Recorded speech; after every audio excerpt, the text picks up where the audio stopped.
मित्रों, अभी अभी एक खबर और आ रही है। खबर तो खैर ये 3-4 दिन से आ रही थी, और कुछ कुछ मैंने एक आध वीडियो में भी इस पे चर्चा सुनी है। 3-4 दिन पहले भी खैर अब ये मीडिया में इस पे और चर्चा हो रही है, और होनी चाहिए। जितनी हो रही वो मुझे तो कम लगी, ताकि क्लियर क्लियर समझ में आए कि क्या खबर है। पर जो समझ में आ रहा है कि हमारी सरकार ने सस्ता, मतलब महंगा धान खरीद के फिर उस धान से चावल बना के उसको सस्ता बेच दिया है। कुछ ये कह के कि हम अब जो 80-90% लोगों को चावल बांट रहे थे उसमें टूटा चावल जा रहा है, और क्या हो रहा है उसको तो सीधा करेंगे। तो सीधा करने के चक्कर में खरीद लिया है शायद 2400 कुछ रुपए का धान। उससे जो चावल बना है उसको बेच दिया है 2300 रुपये में, एथेनॉल बनाने के लिए। और एथेनॉल की कंपनी में न जाके वो ट्रक मिल गया है कहीं, किसी वो प्रोसेस हो के फिर वो सरकार को बिकने आ गया है। क्या हुआ, क्या कहानी है, मैं किसी प्रमाणिक सोर्स से देख के थोड़ा सा पढ़ के भी सुनाता हूँ आपको। कि अगर ये कहाँ पे है, या आज तक से देखिए, आज तक पे ये खबर। कच्चा माल महंगा, तैयार माल सस्ता, ये है टूटे चावल के पीछे का पूरा खेल। यहाँ से ले लेते हैं।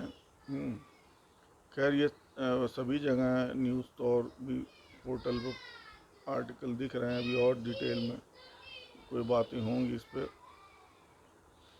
केंद्र सरकार ने सार्वजनिक वितरण प्रणाली पीडीएस के चावल में टूटे दानों की सीमा घटाने का जो ताज़ा फैसला लिया है, वह इसी तरह की चुटिया छाप चालाकी का सबसे आधुनिक उदाहरण है। गरीबों को अच्छा चावल खिलाने की आड़ में सरकार ने असल में एथेनॉल कंपनियों के लिए कच्चे माल की एक स्थायी और मुनाफेदार वसीयत लिख दी है।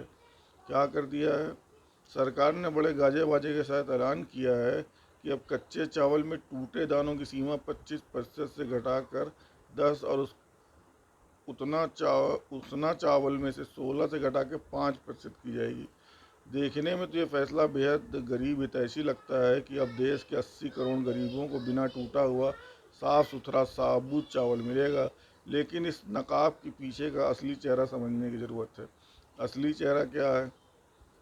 अब इस नियम के लागू होते देश भर की राइस मिलों में जो जैसे ही धान की कुटाई होगी, उसमें से 15% कच्चे चावल में और 11% उसने चावल में अतिरिक्त टूटा दाना कानूनी रूप से अनिवार्य रूप से बाहर निकाल दिया जाएगा। यह अनाज आधारित एथेनॉल कंपनियों के लिए चांदी है।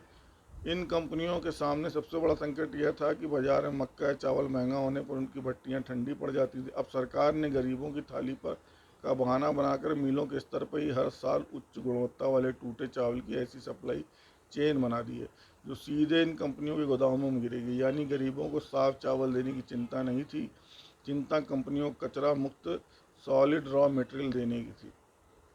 खैर, अब क्या हुआ, एथेनॉल कंपनियों पर सरकारी मेहरबानी यहीं ख़त्म नहीं हो रही। सबसे बड़ा नीतिगत विरोधाभास यही है कि एथेनॉल के लिए धान की एमएसपी से भी कम कीमत पर चावल देने जा रहे हैं।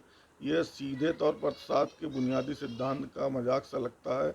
व्यापार एक सीधा नियम है व्यापार का एक सीधा नियम है, कच्चा माल हमेशा सस्ता होता है और उससे तैयार होने वाली चीज़ महंगी। लेकिन देश के नीतिगत गलियारों में इन दोनों यह एक ऐसा अनोखा अर्थशास्त्र चल रहा है जिसे देखकर बड़े बड़ों का दिमाग चकरा गया है। वर्ष 2026 के लिए धान की एमएसपी 24 से 41 रुपये प्रति क्विंटल तय है। लेकिन उसी धान से तैयार चावल एथेनॉल कंपनियों को महज 2320 रुपये प्रति क्विंटल के भाव पर दिया जाएगा। दुनिया के किसी भी बाजार में ऐसा नहीं होता कि तैयार माल की कीमत उसके कच्चे माल से कम हो। अब हैरानी की बात यह है कि मिलिंग, ट्रांसपोर्ट और स्टोरेज के भारी खर्चों को जोड़कर भारतीय खाद्य निगम एफसीआई के खाते में इस चावल की वास्तविक आर्थिक लागत 4400 रुपये प्रति क्विंटल बैठती है, जिसे इन डिस्लरीज को करीब आधी कीमत पर देने का प्लान है। इस उल्टी गंगा को बहाने में जो घाटा होगा उसकी पूरी भरपाई बहुत ही चालाकी से देश के खाद्य सब्सिडी बजट से होगी। जबकि खाद्य सब्सिडी का एकमात्र सामाजिक संकल्प यह है कि देश के सबसे लाचार, गरीब और कुपोषित परिवारों को भुखमरी से बचाया जा सके। लेकिन सरकार ने ग्रीन एनर्जी और अतिरिक्त स्टॉक जैसे टेक्निकल शब्दों का मायाजाल बुनकर गरीबों के हक के इस कल्याणकारी बजट हेड का रुख एथेनॉल कंपनियों की तरफ मोड़ दिया। एक आम टैक्स पेयर यह सोचकर टैक्स चुकाता है कि उसका पैसा देश निर्माण या किसी गरीब की थाली में जाएगा, लेकिन यहाँ तो कुछ और ही खेल हो रहा है। हैं। हालांकि सरकार का दावा है कि इन टूटे चावलों को एफसीआई के गोदामों में न ले जाकर सीधे डिस्टिलरी भेजने से 2161 करोड़ की लॉजिस्टिक और परिवहन लागत बचेगी। लेकिन यहाँ सवाल यह है कि अगर ऐसा भी है तो ये बची हुई रकम और यहाँ ये पूरा संसाधन किसके काम आए। किसानों से एमएसपी पर धान खरीदने के लिए पैसा टैक्स पेयर का लगा, मिलों को कुटाई के लिए सब्सिडी और सरकारी संरक्षण मिला, लेकिन जब उसमें से ब्रोकन राइस की मलाई निकली तो उसे जनता को देने के बजाय जनता को देने या बाजार में सस्ते दामों पर बेचने के बजाय सीधे निजी एथेनॉल डिस्टिलरीज को कंट्रोल रेट पर सौंपने का रास्ता साफ कर दिया गया। ये जनता के पैसे के एथेनॉल बनाने वाली कंपनियों की तिजोरी में ट्रांसफर नहीं तो और क्या है।